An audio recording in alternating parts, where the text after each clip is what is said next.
Assalamualaikum warahmatullahi wabarakatuh dan salam sejahtera untuk murid-murid tahun 4 Azam, 4 Adab dan 4 Akrab. Bersua kembali kita dalam mata pelajaran sejarah tahun 4. Yalah, sebelum tu murid-murid dah bersedia dengan buku teks di tangan masing-masing mesti ada buku teks sebagai untuk lebih faham mesti ada buku teks tahun 4 ataupun buku teks digital Jadi buku teks tu boleh kamu rujuk bila-bila kamu rasa sesuai, bila-bila masa kamu rasa perlu Baiklah. Pada minggu lepas pelajaran kita apa?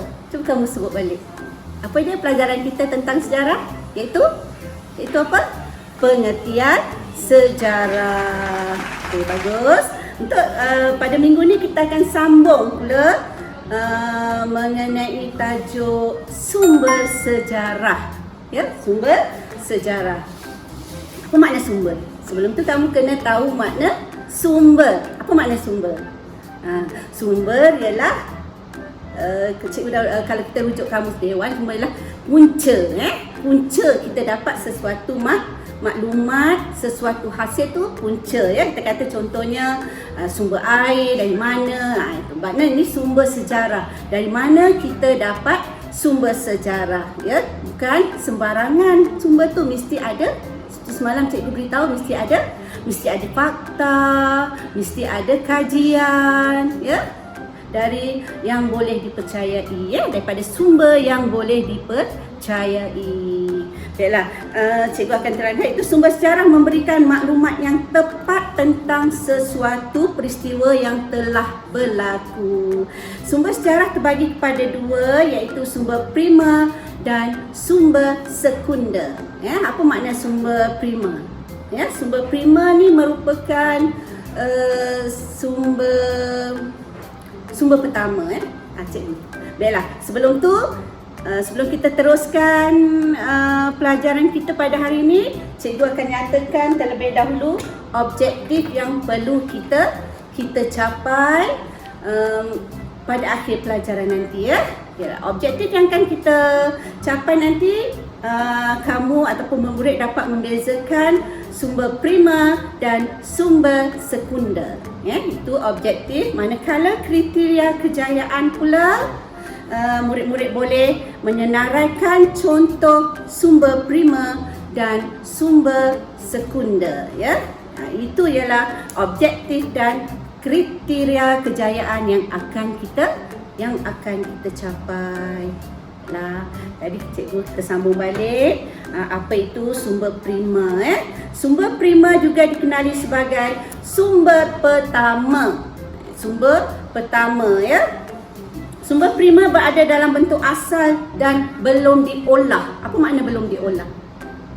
Belum diolah ni belum diedit, ditambah, diletak macam-macam pada sumber pertama tu masih dalam bentuk yang asal. Contoh sumber primer ialah fosil, manuskrip, dokumen rasmi dan artifak. Ada 4 contoh di sini. Jadi kalau kamu rujuk buku teks, makna fosil tu apa dia Fosil ialah tinggalan tumbuhan atau haiwan yang terawet. Jadi kamu baca makna fosil. Fosil terawet tu apa?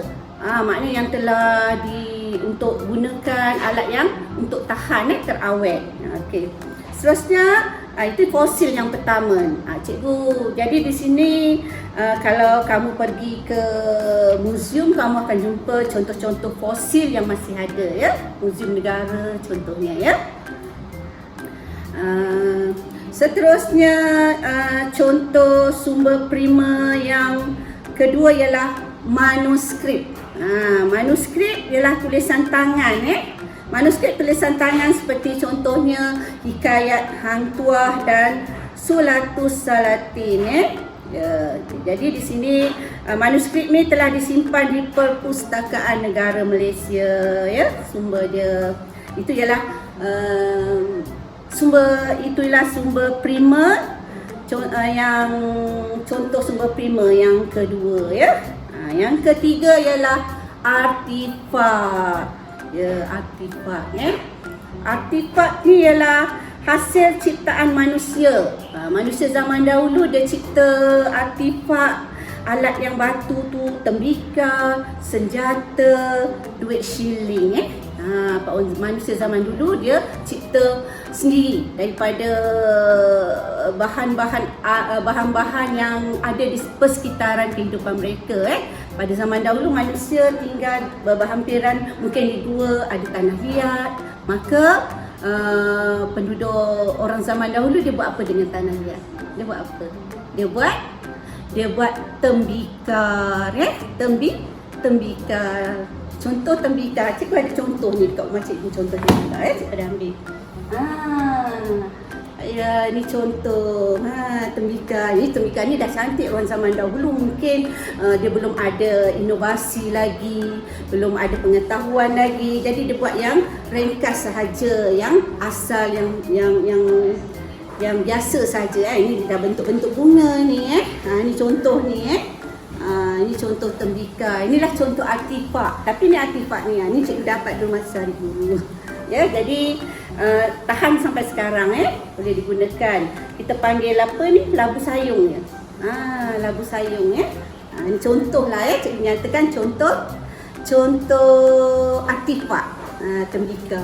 Kat rumah kamu ada tak? Kalau kat rumah kamu ada, cuba kamu tengok. Ada yang ibu kamu simpan di rumah ke? Boleh lihat boleh cari Tengok ini contoh dia Baiklah.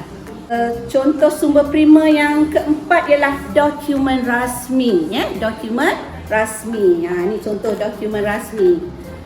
Jadi untuk kamu lebih mengetahui tentang dokumen rasmi ni, kamu boleh imbas contoh-contoh, boleh imbas dalam ni ada contoh-contoh manuskrip, dokumen-dokumen apa, kamu boleh imbas pada QR code ni ataupun pada barcode ni ada, kamu boleh imbas, boleh tahu tentang contoh-contoh manuskrip yang lain Jadi ada 4, 1, 2, 3 dan 4 contoh di sini ya.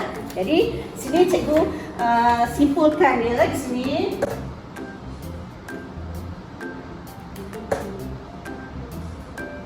Okey, sumber primer. Ada 4. 1, 2, 3, 4. Dapat senang untuk pemahaman kamu ya. Jadi kita masukkan dalam bentuk peta buih. Lagi mudah Yang pertama kita masukkan fosil, yang kedua kita masukkan manuskrip, ketiga kita masukkan artifak, dan akhir sekali dokumen rasmi Jadi untuk ini ialah sumber primer ataupun sumber pertama, atau perkataan lain sumber utama Ini ialah contoh sahaja cikgu bagi contoh sahaja. Ini contoh kalau kita buat dalam bentuk peta buih lah Okey. Baiklah, seterusnya jadi di sini kamu dah boleh faham sumber primer apa yang terkandung dalam sumber primer. Baiklah. Seterusnya, ni sumber yang kedua.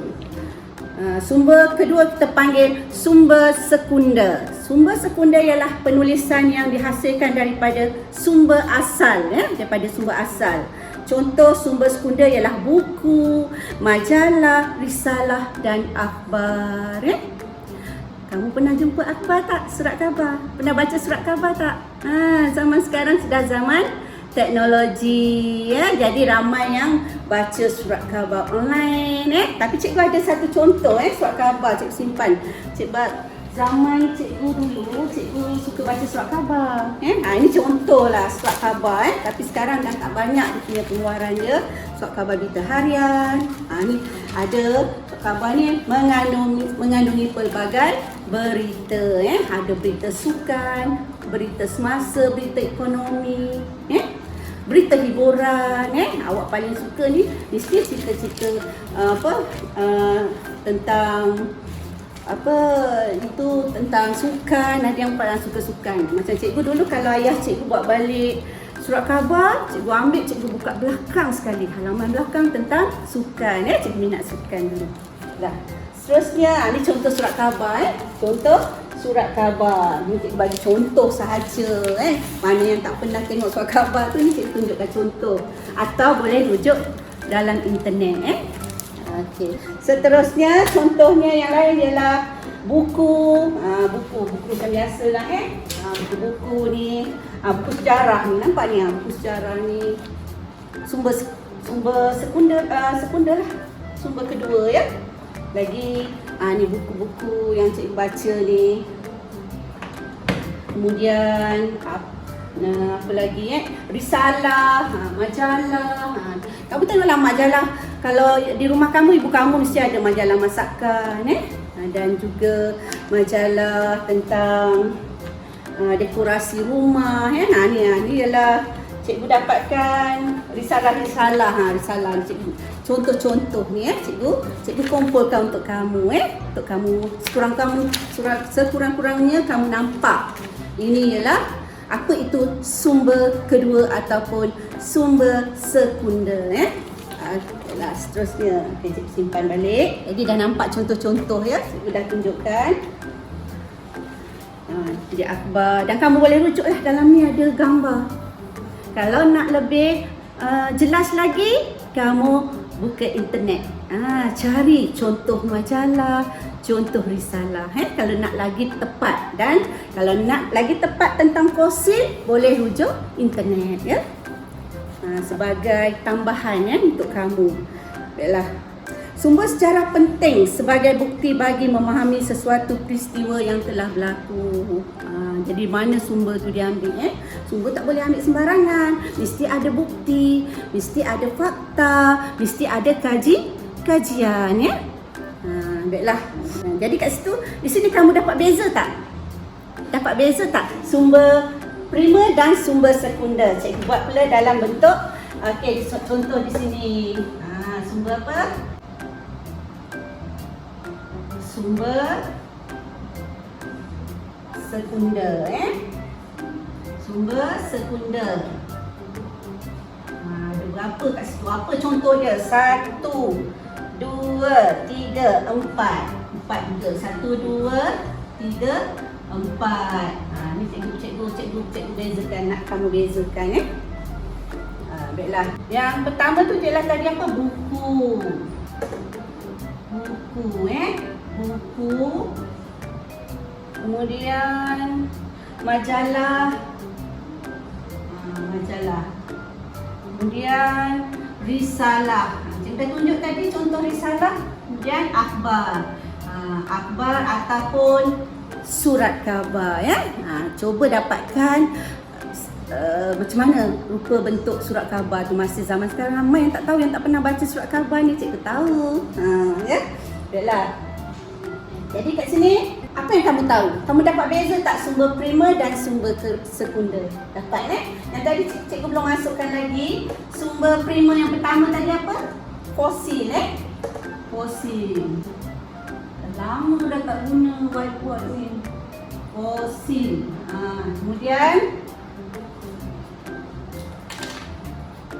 Kemudian manuskrip.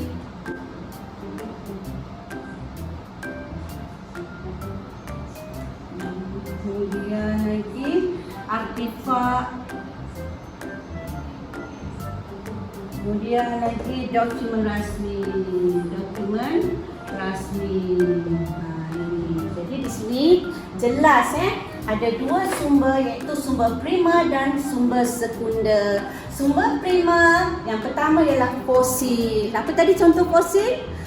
Tinggalan haiwan-haiwan pada zaman dahulu, tumbuh-tumbuhan seperti tulang temulang.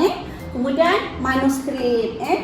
Manuskrip ni tulisan tangan pada zaman dahulu banyak. Biasanya kalau zaman dahulu ada tulisan Jawi daripada tulisan Jawi, pengaruh daripada pedagang Arab Kemudian artefak. Apa itu artefak? Tembikar, senjata, duit shilling, ciptaan manusia pada zaman dahulu yang tak diolah. Tahu tak diolah? Yang tak ditambah, yang tak dikurangkan. Bermakna masih dalam bentuk asal. Kemudian dokumen rasmi. Dokumen rasmi ni kamu boleh rujuk dalam QR code ataupun dalam barcode ya. Imbas, boleh imbas dapat contoh-contoh yang lain ya. Ini sumber prima. Sumber prima ni sumber utama ataupun sumber pertama. Ada 3 maksud dia. Sumber prima, sumber utama, sumber pertama. Bermakna yang utama. Okey. Yang kedua ialah sumber sekunder. Itu sumber kedua. Seperti akhbar, surat khabar, buku, majalah, risalah. Ya ni. Jadi cikgu buat ni memang kurang kemas sikit lah cikgu nak. Jadi nanti cikgu akan kamu nak kemarin kamu saya rasa kalau kamu buat betul lagi cantik, lagi kemas cikgu buat sini untuk pemahaman kamu sahaja. Kamu dapat bezakan sumber prima dan sumber sekunder. Faham tak sekarang? Faham tak? Sumber prima dan sumber sekunder. Faham Boleh Boleh jelaskan. Kalau lain kali kalau cikgu tanya maksudnya kamu boleh jelaskan ya. Untuk tugasan kita hari ni, tugasan kita cikgu pernah kamu buat macam ni ya. Kalau cikgu nak kamu buat macam cikgu buat ni, iaitu tajuk di atasnya ialah sumber sejarah. Sumber sejarah atas dia. Kemudian buat peta buih sumber prima dan peta buih sumber sekunder ya. Jadi cikgu nak kamu buat lagi cantik, lagi kemas, lagi kreatif ya. Cikgu tahu kamu boleh. Walaupun mata pelajaran ni baru pada kamu, tapi kamu dah tunjukkan minat itu yang cikgu nak Okey. Sekian saja untuk pelajaran kita pada hari ini. Cikgu harap kamu faham. Kamu baca balik sumber sejarah, keseluruhan teks muka surat 6 dan 7 untuk lebih faham ya. Jadi tugasan yang cikgu bagi itu sahaja. Kamu buat sumber prima dan sumber sekunder. Baiklah, kita akan jumpa lagi pada minggu hadapan untuk pelajaran sejarah, untuk tajuk yang ada kaitan juga dengan apa yang kita dah belajar. Cikgu harap kamu faham, kamu boleh teruskan belajar teruskan belajar supaya jadikan mata pelajaran sejarah ni suatu yang kamu minat, suatu yang kamu suka belajar ya. Baiklah. Sekian saja untuk hari ini. Kita jumpa lagi. Assalamualaikum warahmatullahi wabarakatuh dan salam sejahtera. Bye.